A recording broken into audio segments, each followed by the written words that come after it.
What do the artists Rizzydraws, Skep Campbell, Paige Paz, aka Zamii, YouTuber Total Biscuit, and the pornographic star August Ames all have in common with each other? A plethora of bitch-made hate mobs that follow them, online, sometimes to the grave, that think that their different opinion is so much more important than fucking human decency. No.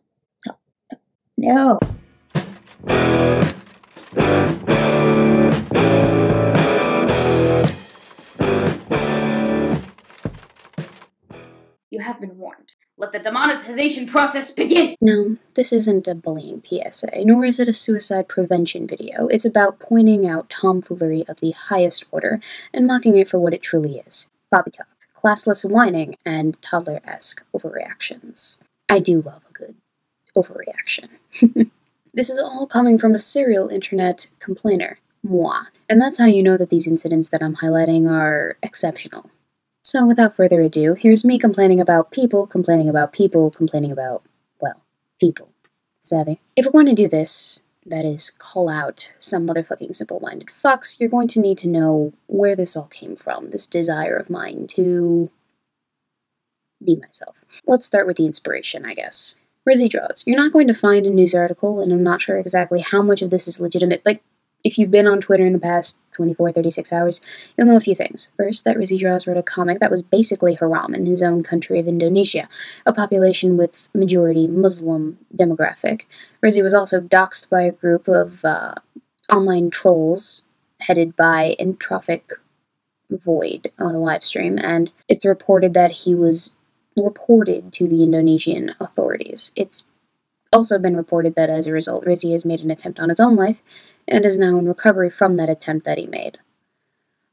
That's as much as I know, and there are relevant links to various people who've covered this in more detail in the description if you'd like to check it out at full length, by all means. The main point here is there's a reason we don't dox people online, and it's because some people live lives online that could get them in serious deadly shit trouble type fuckery in real life. The world is not a bundle of roses and apple strudel for everyone. It's about high time that y'all fucking realize that, honestly. So that's where this all kind of started out for me. Next up, we have Skep Campbell. Campbell? However you say his last name. I'll let the tweets speak for themselves, because they are golden. First off, here's the offending image for your viewing pleasure, for lack of a better term. I know I enjoyed viewing it, but not everyone else did. For instance, this user of Twitter. I just use Facebook for fam and friends, so as I'm scrolling looking at cute babies, a promoted site assaults my eyes. Artist Skep Campbell's fairy tale fantasy series. Granted, he draws all women scantily clad, but to also choose to make Tiger Lily as a tied-up victim/captive is gross emoji face. So she acknowledges that he draws all women scantily clad-like, and that is his style. The only stipulation she has in this tweet of hers is that she, Tiger Lily, is the victim/captive here. Funny story, mind you, he doesn't just have his drawings of Tiger Lily in this predicament. Same fucking series, same fucking story. In fact, he has Wendy Darling tied up, about to walk the plank. Obvious victim is obvious captain is obvious, so what's the real issue here, fam? Because I bet there is something more to complain about, obviously. Anyway, let's continue. Yes, I know it's a fictional character before the inevitable. It's just a cartoon, people chime in, but it's telling and gross that he chose to portray her in this manner/state. A native woman, captured and tied up by white men. I don't even want to know if he has a Pocahontas version. Whoop! There it is. Never mind the fact that it's a drawing, or that it's of a story about a flying fucking boy who never ages. It's not just because it's a woman. No. It's not just because she's tied up. Oh, absolutely not. It's because she is a native woman, and the perp was a white man. How absolute dare this artist portray a character, a fictional character, in such a way. Oh. This is far worse than any massacre that ever even occurred at Wounded Knee. Never mind the fact that Indian reservations today are less than desirable places to live, that crime rates run rampant in these communities. Never mind the fact that infant mortality is at an abysmal high rate, life expectancy an abysmal low, poor nutrition, poverty, alcohol and drug abuse. Pfft, child's play compared to this atrocity. Are you kidding me? This fucking pimp is the root issue facing Native American women today. We should never forget that, obviously. Let's continue, I'm fired up. I wasn't expecting so much traction on this, but I forgot that whenever you mention problems with non-natives' depictions of us, NTV mascots' appropriation, they swarm. Be it a threat to their sense of supremacy, or fake fetishized native images are good. Real natives, not so much. Oh yes, that's the whole reason people disagree with you. Their worldview is threatened.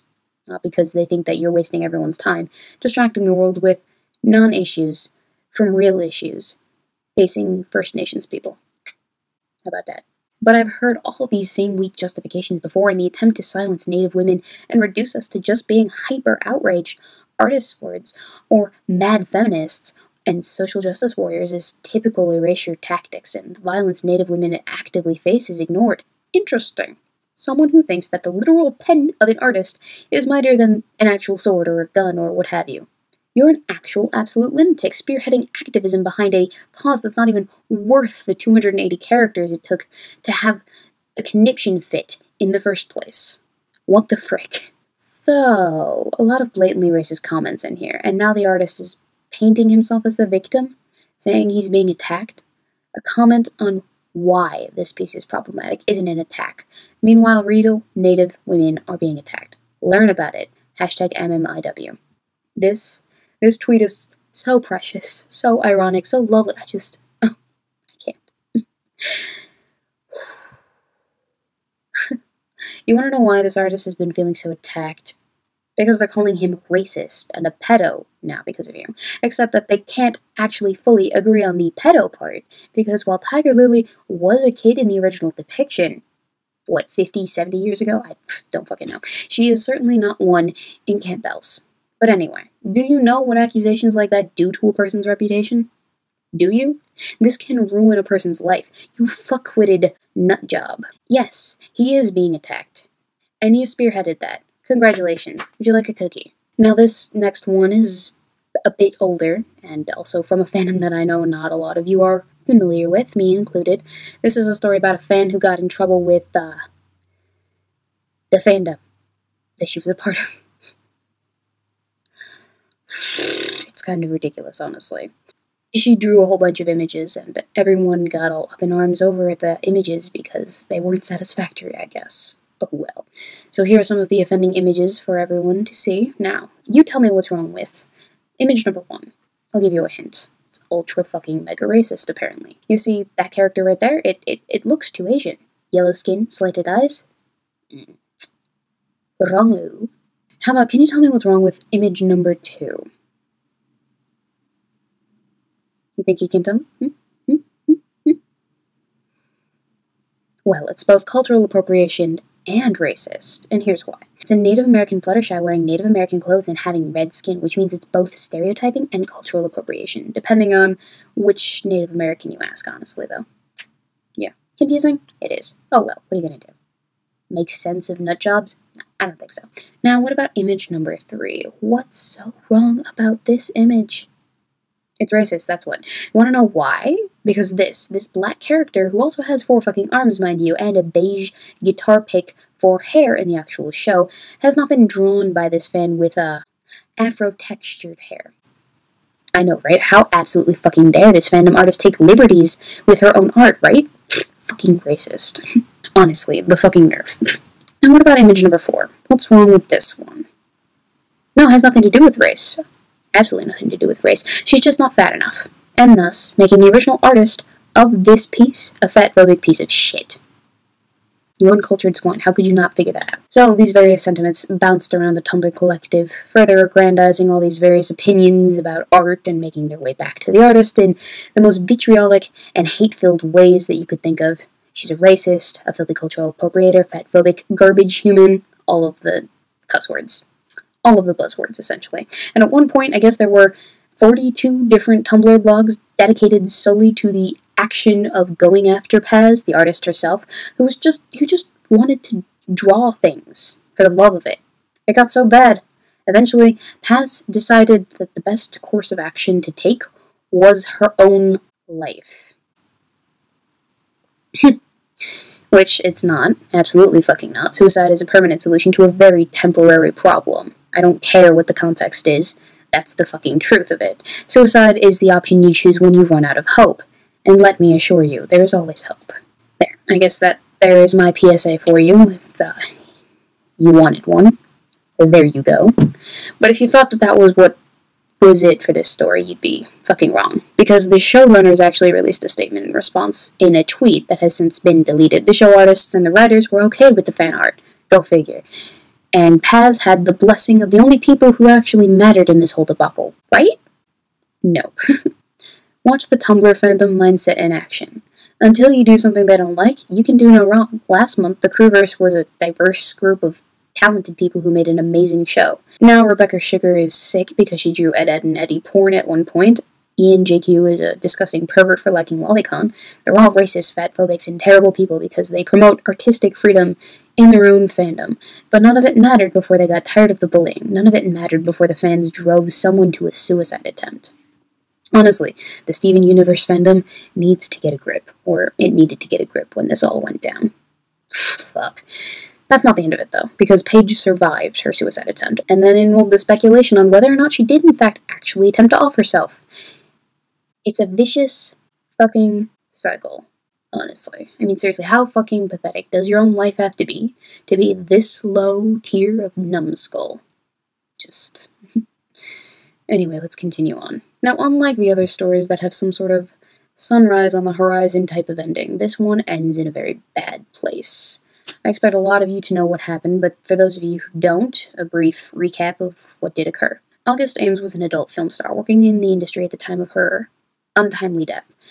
What led up to her death is actually rather mind-numbingly ridiculous, so brace yourself. It starts off, like most of my own fun stories do, with a controversial tweet. Whichever lady performer is replacing me tomorrow for @EroticXNews, you're shooting with a guy who has shot gay porn, just to let you know. BS is all I can say. Do agents really not care about who they are representing? #LA Direct, I do my homework for my body.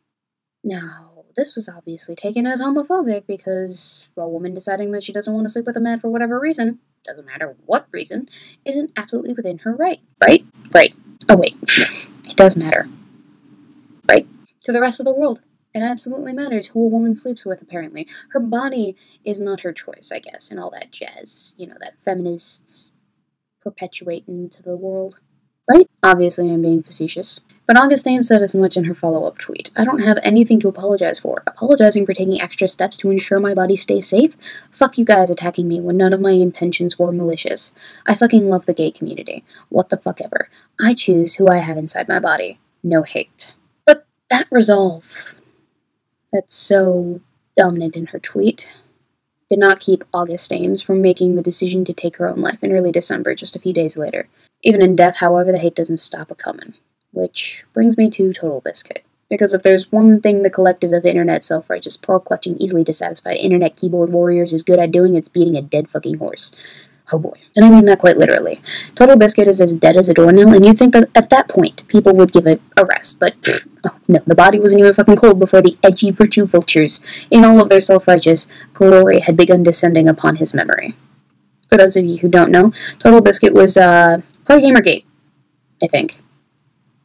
I wasn't there, but I've heard. Just a little reminder for all the attention seekers searching the Total Biscuit hashtag and yelling at people for pointing out that he was a garbage person who made the world a worse place. Fun fact, remember that one of the last things Total Biscuit did before death was defend H3's transphobic bullshit? You won't be missed, you awful fucking monster. Now, I'm all for free speech and cracking jokes. Like, there's no such thing as too soon, but I just gotta say, why didn't you say that to the man when he was alive over Twitter? Let me get this straight. You wait for the man to keel over, and then, when he can no longer defend himself, you decide, oh, this is the opportune moment to show him who's boss. Let me give him a thought or two of my own. If that's not the most emblematic example of screaming into the void I can give you, then I don't know what is, people. We got badasses over here. Keyboard warriors with a grudge, with a dead man, and Twitter. Whatever can be done. We're all doomed. It should be noted that I'm no stranger to this kind of internet mob fucketry. My usual response to these kind of instances is to compile a collage of highlights and the most iconically moronic moments that took place during such events. So it should be no surprise to my user base that this is exactly what I have done in these instances. With other people's incidents, for lack of a better word. I find it all massively entertaining, and documenting it has been my pleasure.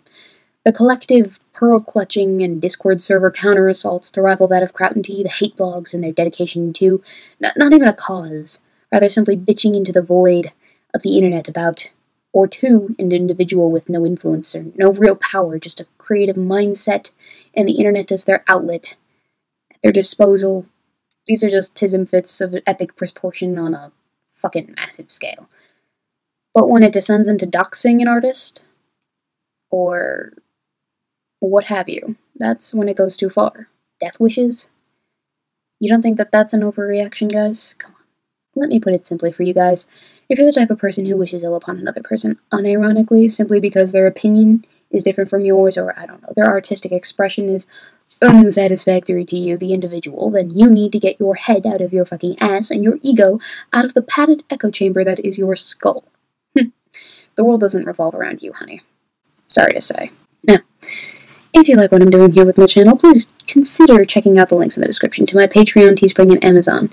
If you like what I'm doing here, but not necessarily that much, that's totally fine. You can always click that like button, that subscribe button, that share button, or leave a comment of whatever you fancy. Peace, bitches.